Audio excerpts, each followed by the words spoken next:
नमस्कार मैत्रिणींनो, गीताज किचनमध्ये आज आपण 2 किलोच्या प्रमाणात स्पेशल असा मालवणी मसाला बनवणार आहोत. त्यासाठी ना मी 4 प्रकारच्या मिरच्या घेतल्या आहे. पहिली मिरची आहे ती बेडगी मिरची. आता ही बेडगी मिरची आहे ना, ती थोडीशी अशी सुरकुतलेली लांब म्हणजे आणि त्याला ना कलर छान असतो आणि चवीलाही चांगली असते. आता दुसरी मिरची आहे ती आहे संकेश्वरी मिरची आणि ती मिरची आहे ना अशी सुरकुतलेलीच लांब असते आणि ही जी मिरची आहे ना चवीला छान असते, पण ही ओरिजिनल मिरची नाही. ही 200 ग्रॅम आहे. तर ओरिजिनल मिरची जी आहे ती फिकट असते, लांबसडक असते, बारीक असते आणि चवीला आणि कलरला दोन्ही चांगली असते, पण ती थोडीशी ना खूप महाग असते. आता इथे आहे ही गुंटूर मिरची आहे, ह्याला पटना मिरची, ह्याला बऱ्याच प्रकारच्या नावाने पांडी मिरची असेही म्हणतात. ही मी 200 ग्रॅम घेतली आहे. ही थोडी चपटी आणि तिखट असते. आणि त्याच्यानंतर ही जी आहे ती मी 100 ग्रॅम काश्मीरी मिरची घेतली. आता ही पण जरा थोडीशी बुटकी जाड आणि ह्याची साल आहे ना ती जाड असते आणि ही कलरला खूप चांगली असते, लाल भडक असते. त्याच्यानंतर इथे मी सर्व प्रकारचे मसाले घेतलेत, खडे मसाले. हे 10 ग्रामच्या प्रमाणात आहे.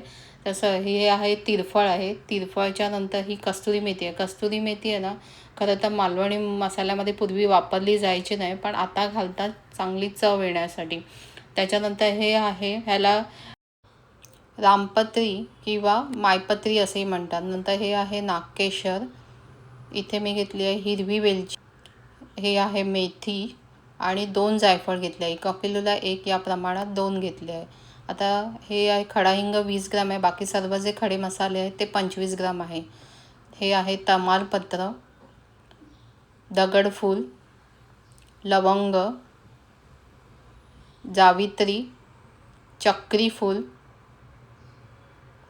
बडी वेलची, शहाजिरं, दालचिनी. आता हे सगळे खडे मसाले ते 50 ग्राम. हळकुंड आणि सुंठ. आता भाजताना हे थोडे ठेचून घ्यायचे आणि मग भाजायचं. इथे बडीशेप आहे, मोहरी किंवा ह्याला राई असं पण म्हणतात, आणि हे जिरं आहे. आता हे जे आहे 1/4 किलोच्या प्रमाण इंदोरी धणे आहेत, खसखस आणि काळी मिरी. आता हे सगळे मसाले खडे मसाले आहे ना आपण असं मी जाड पातेलं घेतलं आहे. पातेलं तापून घेतलं, 1 चमचा तेल घातला आणि लो टू मीडियमच्या मध्ये ठेवलं आहे, म्हणजे ते मसाले छान असे न करपता भाजले जाईल. आता सर्वप्रथम ना आपण खडा हिंग घालून ना तो तेलामध्ये चांगला फुलवून घ्यायचा, म्हणजे सर्व मसाल्यांना खडा मसाल्यांना त्यांचा वास छान लागतो. तर इथे आधी सर्वात मोठे मोठे मसाले आहेत ते आधी सर्व घालून घ्यायचे. तर सर्वप्रथम मी आता इथे आधी हिंग घातलेलं, त्याच्यानंतर मी हळकुंड घातलं, बडी वेलची घातली, दालचिनी घातली आणि सुंठ घातला. तर हे चांगलं आपल्याला थोडा भाजून घ्यायचं. थोडंसं किंचित असा वास सुटायला लागला की आपण ह्याच्यामध्ये इतर मसाले घालणार आहोत. जर तुम्हाला सेपरेट भाजायचं असेल तर तुम्ही सेपरेट पण भाजू घ्या. आता मी जायफळ घातलं आहे, हिरवी वेलची, त्याच्यानंतर चक्रीफूल, काळी मिरी घातली आहे आणि इथे मी आपलं जे तिरफळ असतं ते तिरफळ घातलं आहे. आता तिरफळामध्ये एक काळी आहे ना अशी काळी मिरीसारखी बी असते, ती बी आपल्याला काढून टाकून मगच ते तिरफळ त्याच्यामध्ये घालायचे. आता हे मोठे मसाले जे घातले आहेत ते थोडेसे मी परतून घेते. जास्त याच्यात तेल नाही वापरायचं, कारण जेव्हा आपण ते कांडपावर कुटायला देतो तेव्हा ते व्यवस्थित कुठलं बारीक होण्यासाठी मी थोड्याशाच तेलाचा वापर करणार आहे. इथे मी आता ही जी मायपत्री आहे ती चांगली चुरून घातली, कारण ती थोडीशी खाली घट्ट असते, तर व्यवस्थित भाजली जाण्यासाठी. त्यानंतर जावित्री घातली आहे, बडीशेप घातली आहे. आता जे आपण जे म्हणजे त्या सेम जाडीचे मसाले घालायचे, इथे मी धणे घातले आहे. त्याच्यानंतर इथे मी नागकेशर घातलं आहे, लवंग घातलं आहे, मोहरी घातली आहे आणि त्याच्यानंतर इथे हे जिरं घेतलं आहे. आता आपल्याला ना हे मसाले ना छान असे भाजून घ्यायचे. समजा तुम्हाला असं भाजायचं नसेल, सेपरेट भाजायचं असेल तर तुम्ही सेपरेट भाजून घ्या. फक्त खसखस भाजताना मात्र एक टिप आहे तुम्हाला, ती बडीशेप बरोबर भाजून घ्या, म्हणजे ती कुठेही करपली जाणार नाही आणि एकसारखी भाजली जाईल. आता मी इथे हे आपलं जे शहाजीर आहे ते घातलं, त्याच्यानंतर दगडी फूल घातलं आहे, तमालपत्र घातलं आहे आणि पुन्हा एकदा आपण हे म्हणजे हे थोड्या थोड्या वेळाने जसे मसाले भाजत जाईल, वास यायला लागेल तसं थोड्या थोड्या वेळाने आपल्याला त्याच्या जाडीनुसार आपल्याला हे मी मसाले घालून चांगले भाजून घ्यायचे आणि भाजताना गॅस लक्षात ठेवायचे की मीडियम टू लोच ठेवायचं आहे. आता मी याच्यामध्ये खसखस घातल्या, त्याचा ना वास छान असं सुटायला लागलं आहे, तर त्यामुळे मी ह्याच्यामध्ये कस्तुरी मेथी घातली आणि हे पुन्हा एकदा चांगलं परतून घ्यायचं. म्हणजे काय होतात, मसाले आपले कुठेही करपले जात नाही, छान भाजले जातात. त्याच्यामध्ये जे थोडासा दमटपणा असतो तो निघून जातो आणि आपला मसाला जास्त वेळ टिकायला मदत होतो, खराब होत नाही. तर आता मी थोड्या वेळाने परतून घेतल्यावर आपण चेक करून घ्यायचं. जे तमालपत्र असतं ना, ते असं चुरून बघायचं व्यवस्थित चुरलं जात आहे का. तर हे अजून थोडंसं भाजायला पाहिजे, व्यवस्थित चुरत नाही आहे.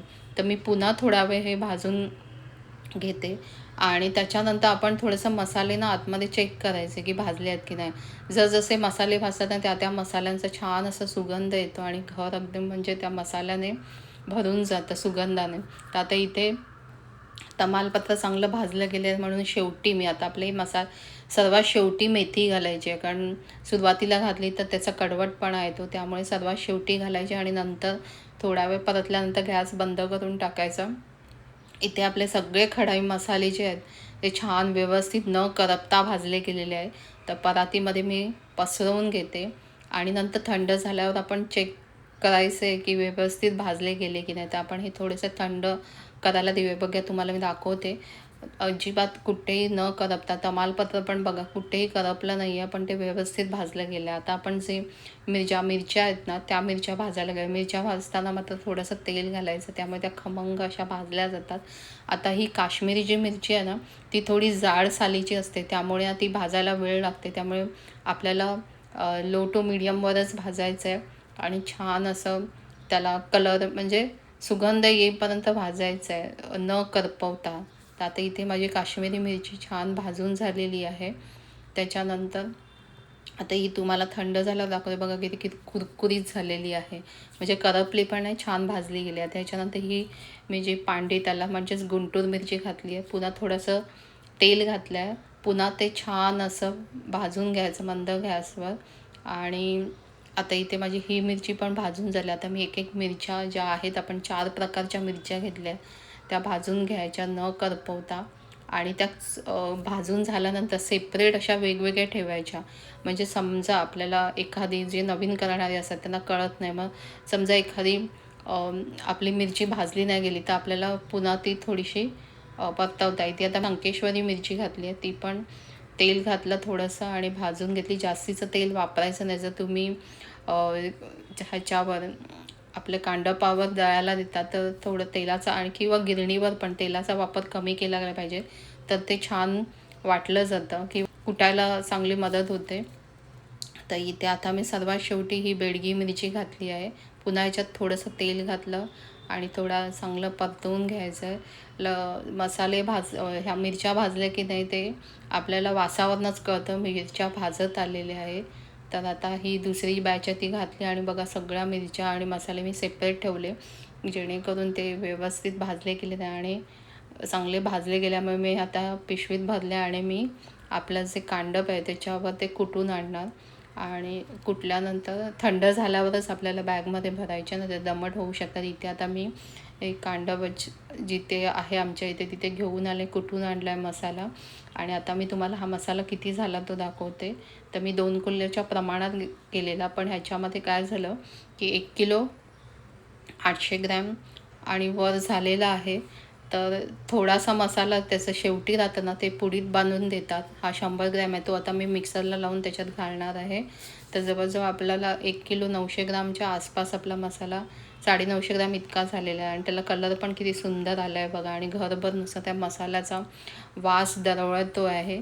तर मी आता हा मसाला आहे ना स्वच्छ अशा बरणीमध्ये ऊन दाखवून मध्ये मध्ये हिंगाचे खडे घालून तो भरून ठेवला आहे. आणि जेवढा लागतो तेवढा आपण बाहेर ठेवायचा, बाकीचं सर्व भरून ठेवायचं. आणि इथे अजून एक टीप आहे, माझ्या एका मैत्रिणीने मला सांगितलं, हा मसाला आहे ना तुम्ही घट्ट बांधून असा फ्रीजमध्ये ठेवला ना, त्याचा कलर आणि ना तेवढा सुगंध टिकून राहतो. तर ज्यांना कोणाला म्हणजे ही जर माहीत असेल टीप तर उत्तम आहे, पण मला तर ही आज कळली म्हणून मी तुमच्याबरोबर शेअर केली. तर तुम्हाला जर माझा व्हिडिओ आवडला असेल तर व्हिडिओला लाईक, शेअर आणि सबस्क्राईब करायला विसरू नका. थँक्यू.